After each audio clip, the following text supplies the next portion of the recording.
I don't even know what that means. No one knows what it means, but it's provocative. It's nice. When I grow up, I want to be just like Adolf. Adolf Hitler, that is.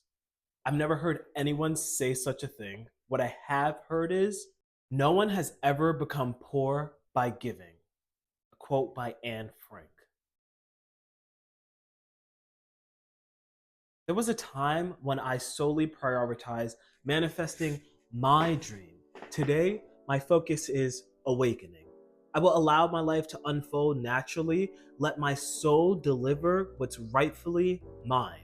No, dreaming isn't going to be your demise, and yes, you can enjoy a fulfilling life without any self-introspections. What I'm getting away at is you have to understand that life is more than you.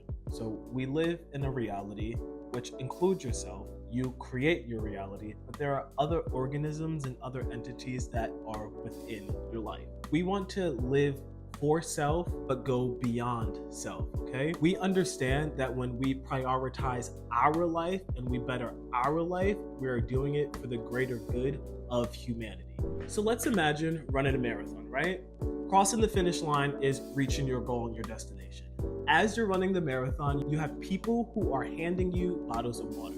The people being the teachers or experts within the marathon that you are running. The bottles of water being the lessons that they are handing you. They're able to give you life experience, give you lessons, give you knowledge, give you skills that will help you run your marathon. In this example, they're giving you water to replenish your energy. That way you can continue to finish the marathon. After you reach the end goal, which is the finish line of the marathon, you have now completed your course. So now you can become one of the individuals who are on the sidelines, passing water out to other individuals who are running the marathon. The main goal in life was the big mansion. I had to have the pool in the backyard, and I needed more bathrooms than I knew what to do with. I wanted people to come over to my house and see how my home was better. I didn't think the house would be complete unless I had a chef to cook every single meal that entered my sight. I told myself I wouldn't be fulfilled unless I made a certain amount of money. I wanted to look at my bank account and I need to see a certain figure reflect. That was my self-worth. My brain was branded, only seeing products, services, and companies. To hell with people, to hell with feelings, to hell with earth. I've now done a complete 180. I feel like I live for nature, I live for family, I live for self-love, I live for things that I can find within, and then I let that translate into my physical reality. So first, or not even first, I just live in the meta, and then second, I just watch my meta translate or transform with this physical plane. You get it? Cool. If you don't, learn it. My worth was attached to all material things around me. And if you know, that is draining, okay? Very draining. We're living in a world that often glorifies self-centered pursuits. Personal gain over collective well-being. Stop and think. Am I leading a life with purpose? How often am I taking the time to reflect? How am I feeling emotionally? How am I feeling mentally, physically? Do I have meaningful connections in my life? Waking up every day, do I feel connection and oneness with all living beings? Not myself, not just my family, not just my friends, with the trees around me, with the water that I'm drinking. Even if I'm eating a slice of pizza, how connected do I feel to this slice of pizza? If this is not a part of your everyday reality, that's okay. With time, incorporate mindfulness and awareness of yourself, your peers, and life around you, and watch how reality transforms. The journey starts now. You possess the light to guide yourself towards a higher consciousness, a life of unparalleled significance. Adopting a life of selflessness is key. Trump selfishness. Why are humans selfish? Humans exhibit selfish traits as a result of evolutionary mechanisms that favor behaviors contributing to individual survival, but also individual reproduction. From an evolutionary standpoint, self-interest was crucial for securing resources, finding mates, and ensuring personal well-being. As a human species, we've evolved from hunter-gatherer mindset to the modern-day man. We now have access to information, technology, and tools that ultimately makes living life easier.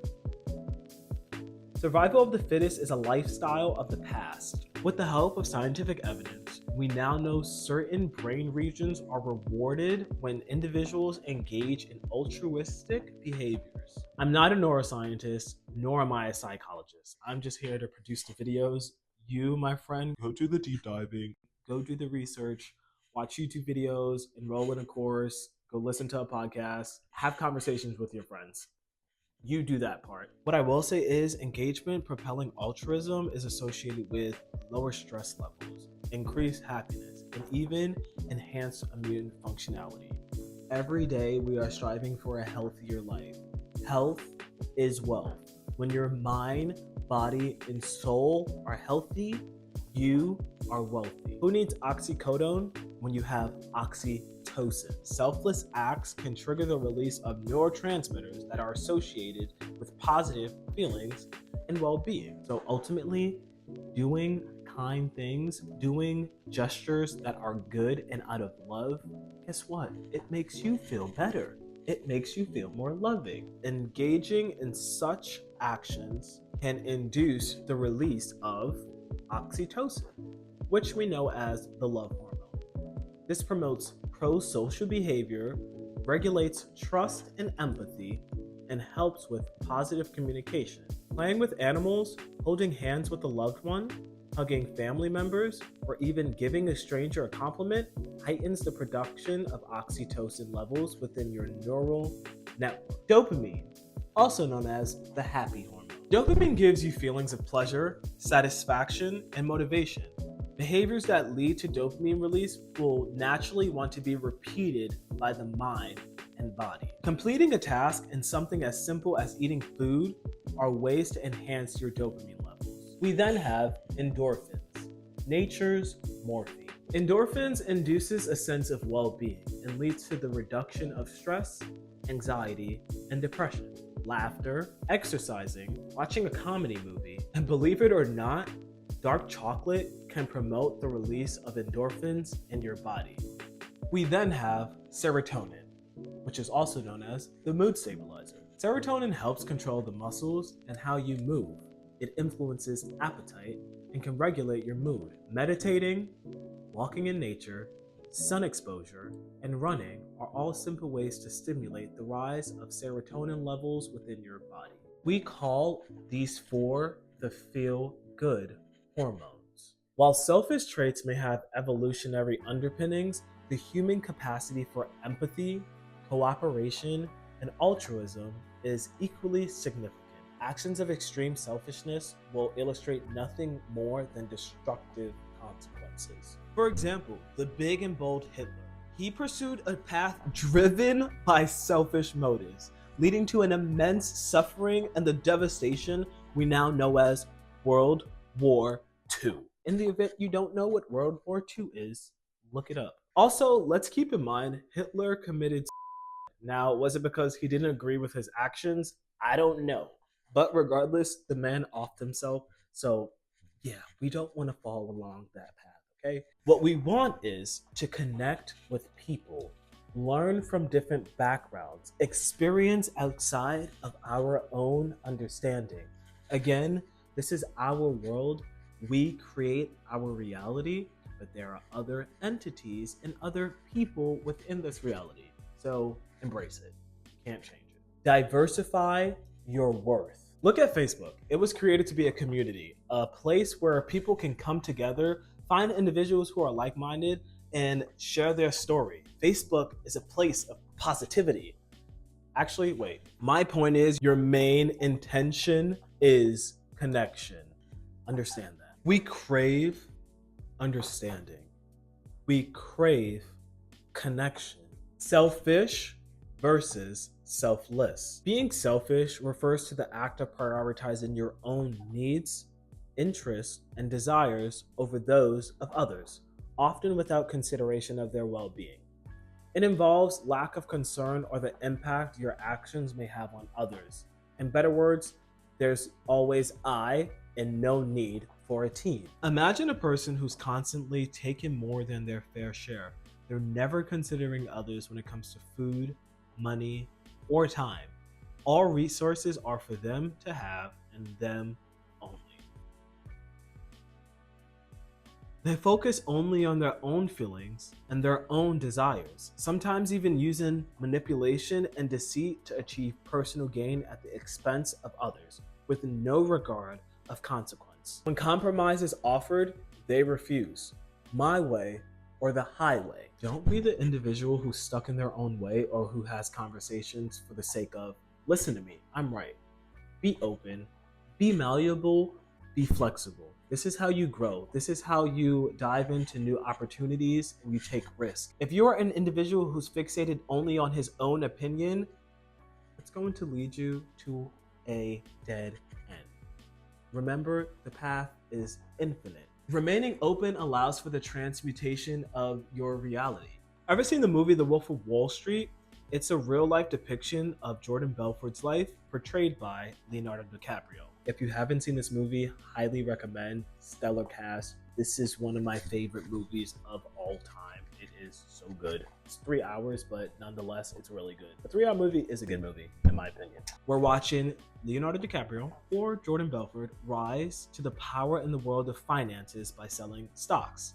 Leo's living an extravagant and hedonistic lifestyle, driven by personal greed and excess, fueled by the hard work of others. He ends up engaging in unethical and illegal activities to accumulate wealth without considering the consequences of his actions to others. Ultimately, this led to his 4-year sentence and having to pay upward $100 million back to the people he swindled. Remember, this is based on a real story.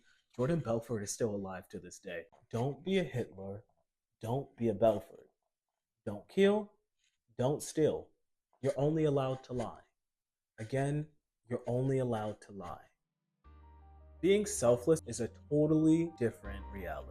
We now prioritize the needs and well-being of others over our own interests and desires. We act in kindness, generosity, and consideration in the welfare of others. We do things expecting nothing in return.